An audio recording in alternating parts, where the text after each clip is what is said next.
So now you've received your BraX3 phone and some of you don't know what to do and are afraid to start. Today I will tell you some specific instructions that will help those who don't know the first step or have more advanced questions. First of all, what did you buy? Well, this is what I would refer to as a no identity phone or a privacy phone. It's a phone that is invisible to big tech and there's no identifier that can be used to track you and your locations.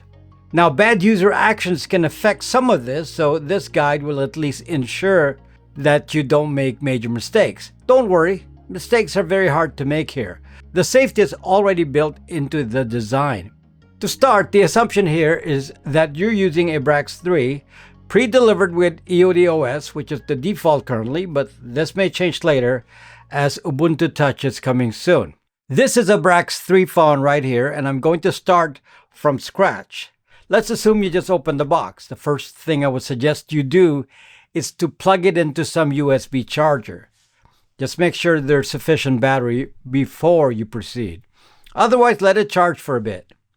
You were given a cable, and I'm sure in today's world you have tons of USB chargers. Otherwise, you can buy one anywhere for $5. SIM card install. It is best to install the SIM card immediately if you already have one from another phone. Again, you can even use it temporarily, so you can always bring it back to the carrier to change later. And you can move SIM cards around back and forth all day, no issues. Sometimes I forget that some people really know nothing about mobile phones. So if you're in this category, the phone needs a SIM card to get cell service. Otherwise, temporarily you will need some internet through Wi-Fi. To install a SIM card, use the SIM pin provided. Pay attention to the orientation of the phone, which faces away from you. Then the SIM tray is on the right side. Push the pin to the hole and the SIM tray will come out. Now lay the SIM card on top. There's a notch on it so it can only go in one way. Do not force the SIM tray in. It should be completely flat if you put it in correctly. Then push the tray in gently, again without forcing. And now you can turn on the phone. If you want to install an eSIM, you can do that later. For now, you'll need some Wi-Fi instead of a SIM card. As we've announced, the only carrier that does not support BraX3 is Verizon USA and their MVNOs. This is in the world. We are otherwise not aware of any carrier in the world where it will not work. And the phone is a registered phone model with GSMA. Setup. First, turn on your phone. It is the lower button on the right side. Just depress that until the power comes on, and it should show the options I will show here. Now, for simplicity's sake, I will just select all the defaults it presents. There's no need to worry about customization at this moment, since you can do it later. First, click on Start. Then, Language. If you did not insert a SIM card, you will get a SIM card missing message. You can hit Next if this is intentional. Next, it gives you the option to pick from your local Wi-Fi. Hit Next to proceed or skip if you don't want to choose a Wi-Fi. Then you get the option for notifications. Just hit Next. Then you will set the date and time. Mostly you just choose a time zone. Then you have the option to restore apps and data, which may be possible only if your current phone is using Seed Vault. Otherwise, hit Skip. Then leave the locations to defaults. Then set a PIN. After that, you have to re-enter the PIN. This is important. The PIN code initializes the encryption of the phone, so don't skip this. But do not forget it either. You may lock yourself out of the phone if you forget this code. Next, it asks for fingerprint setup. You can do this later, so scroll down and select Not Now. Select dark or light theme. Up to you. Select the app navigation method. I'll often choose gesture because this is the mode most similar to an iPhone. Then hit Start and you're done. Now, I didn't tell you to modify some options, so I can discuss those later. And you can choose to turn them on and off at a later time. Something you will learn now. The first gesture to dismiss an app is to swipe from the bottom where that bar appears. The first screen you see is the home screen, where you would put your most common apps. I'll show you that in a moment. But first, to see all the apps, just swipe from the middle of the screen, not from the bottom. Swipe up is always the complete list of installed apps.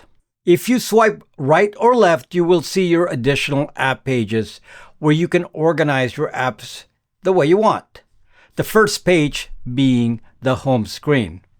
Alternatively, you can just always pull from the list of installed apps, which is alphabetical.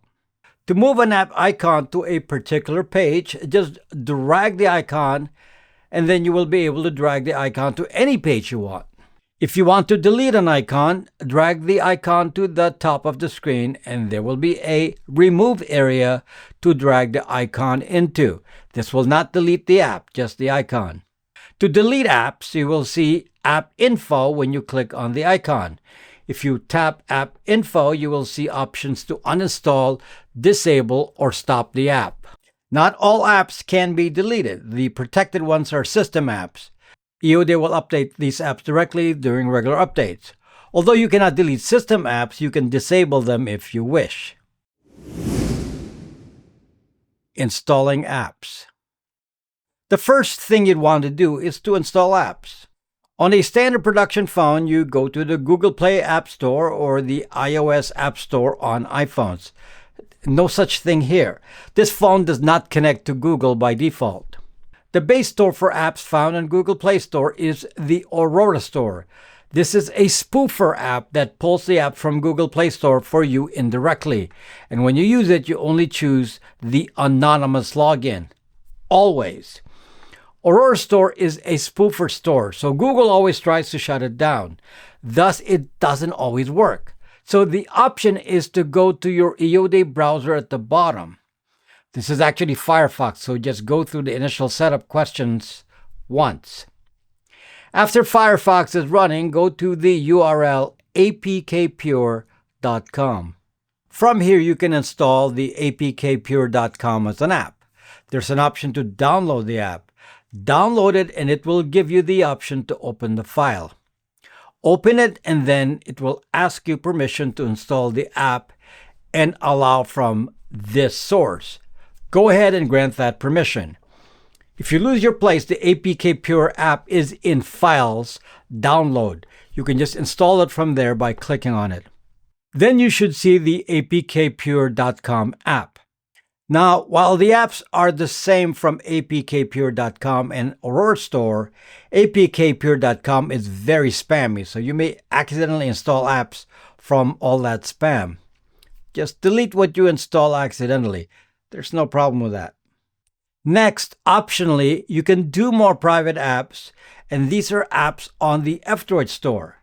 These are typically apps not as common as the ones used by most people, so you may not be familiar with them. However, I will assure you that F-Droid apps are by default much safer.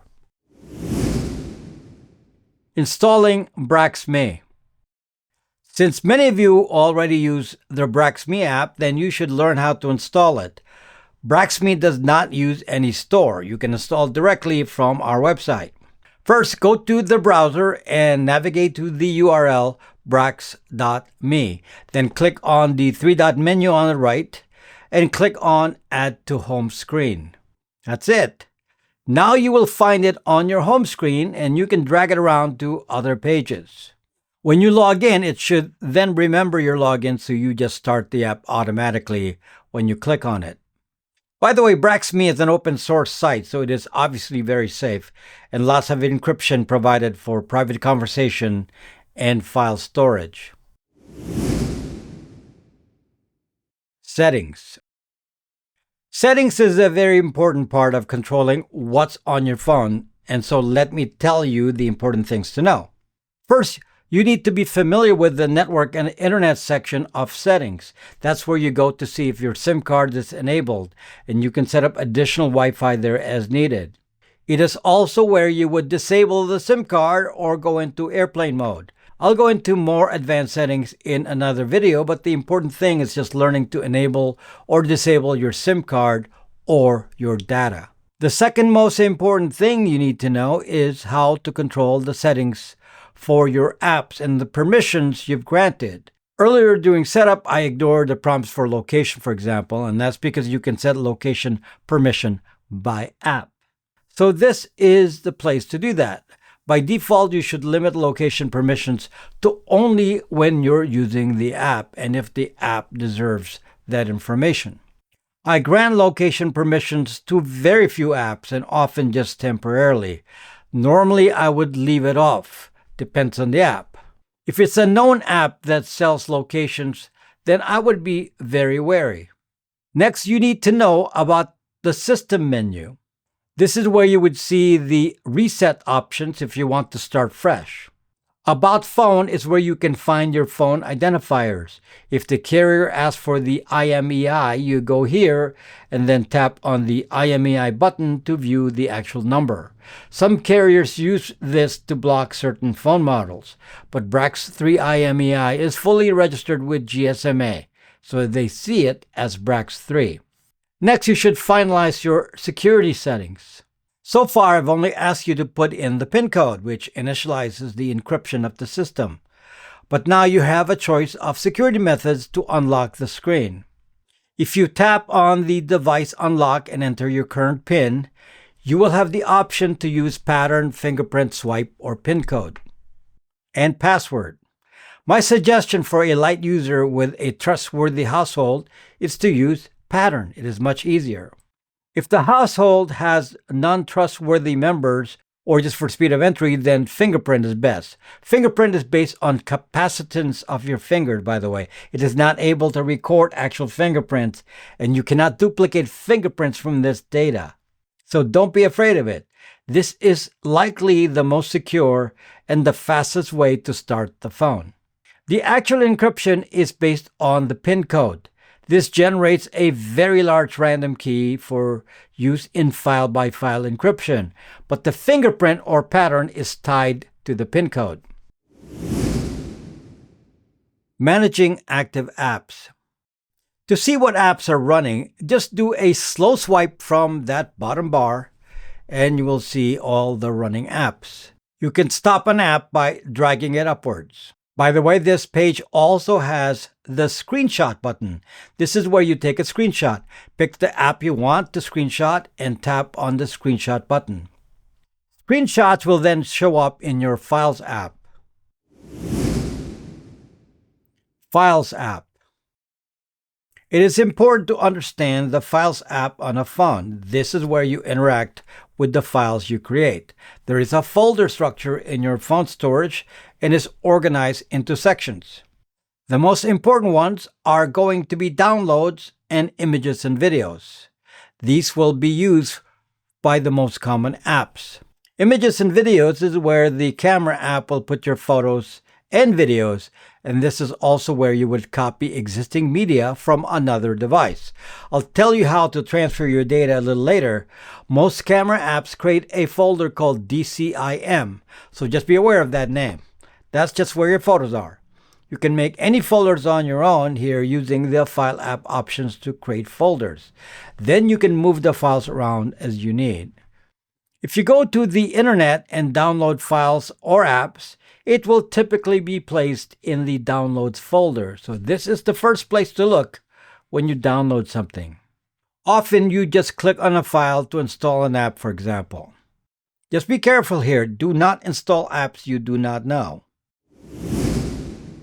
Moving your data from another phone. This is often the most complicated part of having a new phone, so I will try to give you a basic instruction for this. First of all, typically you can only move contacts and photos from one phone to another. The rest is usually handled within the app. For example, if you're running Signal, you need to follow Signal's instructions for moving from one phone to another. This will not give you instructions on a per app basis other than contacts and photos. What do you need? First, you need some sort of intermediate device to transfer contacts and photos. This can be a USB storage device or it can be a computer. Let's use a USB storage since this is the simplest. All phones can interact with a USB storage device, but be forewarned that the BraX3 and most modern phones use a USB-C connector, so you will need one that has a USB-C connection. A very common device is an SSD drive like this one, a Samsung T7 1TB, which is $89 from Amazon. I'll put a link in the description. Plug it into your old phone. Then, using the Files app on that phone, copy your files from the device to the storage SSD. Typically, you just copy the entire DCIM folder or camera folder or however that phone stores it or names it. Next, you need your contacts. So run the Contacts app on that phone. I can't give you the specific instructions for your phones. It is different per app. But you can search the internet for exporting your contacts to a file for your particular phone model or OS. Typically, you can figure it out. Go to the settings of your Contact app and you should find some export option. Then perform the export and you should see some file like contacts.vcf on your downloads folder. If you did it multiple times in the past, you may see several, so pick the newest ones. Then copy it to your SSD drive. When you're done, plug the SSD drive into the BraX3, and from there you will see the drive. Like in my case, I just see the option T3, which is my old Samsung T3. Then from here, just manually copy your photos to your images folder on BraX3. You should copy the contacts.vcf file to your download folder. Next, go to the Contacts app on the BraX3 and in Settings, select Import and Import from File. Then pick the Contacts VCF you transferred over and it should import the contacts. I would not do the option ever of exporting contacts to SIM card or importing contacts from SIM card. There is limited space in a SIM card, so this may not allow a large contacts list to transfer. Now, the computer option is pretty much the same, except here's the rule. You can only see the BraX3 or your original phone on the computer if the phone is logged in. So you must manually log in to the mobile device first, and then it should be visible to Finder in macOS, File Manager in Windows, and Files in Linux. The rest is the same. Copy the files over directly from phone to phone, using the computer as your intermediate storage device, and again using a USB-C cable. What apps can you install? As a general rule, you are using this phone as a privacy tool, meaning a no-identity phone. So it doesn't make sense to break that capability by willy-nilly installing every app. The apps you should not install are Meta apps. All of them, Facebook, Instagram, WhatsApp. I cannot offer a way to protect against Meta. They are the ultimate in spyware. You can install Google apps as long as you never log into Google on those apps. So it is safe to install YouTube, Google Search, Google Maps, Google Translate. Google cannot identify a BraX3 phone specifically. There's no unique identifier. So while it may know your IP address and the phone model, they do not know whose phone it is among many thousands. Google's primary way of tracking is the Google ID, and that doesn't exist on this phone. Some apps that require location like Yelp, Craigslist, Waze, Weather Channel app are very dangerous in my mind while location is active. So I would turn off location for these apps other than the moments you have to use them. Other than these really few limitations, you can really install anything. But for your safety, never allow any app to read your contact lists. Never. For example, TikTok will do this, so never give it that permission. There's a reason I do not worry about other big tech apps like Amazon, Amazon Kindle, eBay, PayPal, and so on. Just in general, be aware that I've studied this and these apps do not capture data outside of their own platform, unlike Google and Meta. As a general rule, do not install apps you don't know. You can always uninstall apps that you no longer use, but the fear is that you install so many apps and you don't remember them, and then you don't realize you installed a dangerous rogue app. Fortunately, apps can be controlled and deleted. System apps or hidden apps cannot be installed secretly on a BraX3. What apps will not run? Some apps will not run. There aren't many, but in almost all of these cases, you can use the browser. For example, ride-sharing apps tied to Google Pay will not run, or apps that require you to pay for the app. The solution is just to use the browser. It will work fine with the browser, except for the paid apps. In fact, just about every site works with a browser, including all banks. In the US, I've tested a dozen bank apps, and the major banks all work. But if some banks uses Google Safety Net, then they are forcing you to tie yourself to Google. Mostly this is an issue I found in the Scandinavian countries and other parts of Europe.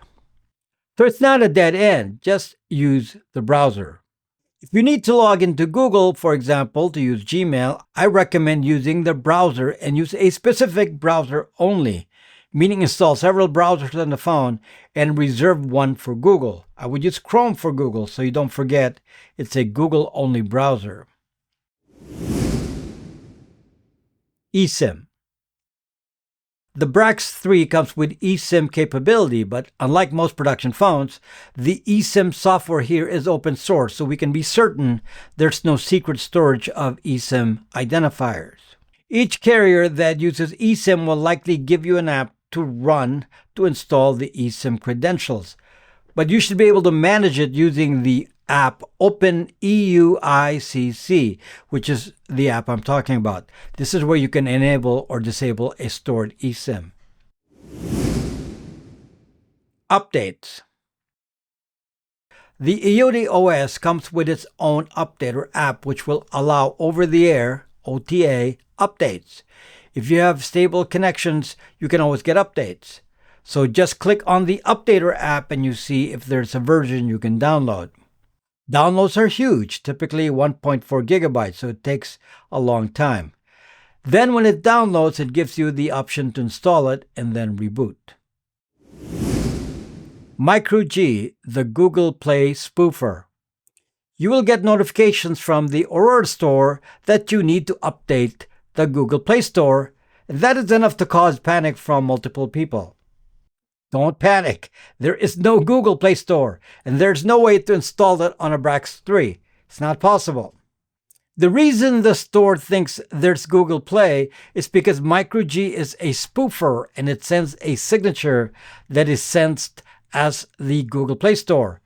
Actually, it's just the existence of the Google Play file, which is the same name as MicroG. So just ignore such messages as it means nothing. Don't worry. Weird options on startup. If you see something weird on the screen, like something like this, don't panic. You weren't hacked. It's just because you started pressing buttons like crazy. This is the bootloader or fast boot mode. It is activated when you press the volume up and power simultaneously. Just hold down the power until it turns off and then turn it on properly using just the power button. Summary. We have a great community talking about various topics and helping each other on the BraX3 phone. So just come visit us on Braxme and interact on the community chats. There's a lot of people there, and there are things that I don't know about the phone that some of these other power users have figured out. I taught you how to install the Braxme app, so make sure it's on your phone. Then you can also think about other things you can add to your phone, like the Brax Virtual Phone, VPN, Braxmail. Lots of stuff to add to the privacy agenda. Thanks a lot for watching, and enjoy your phone.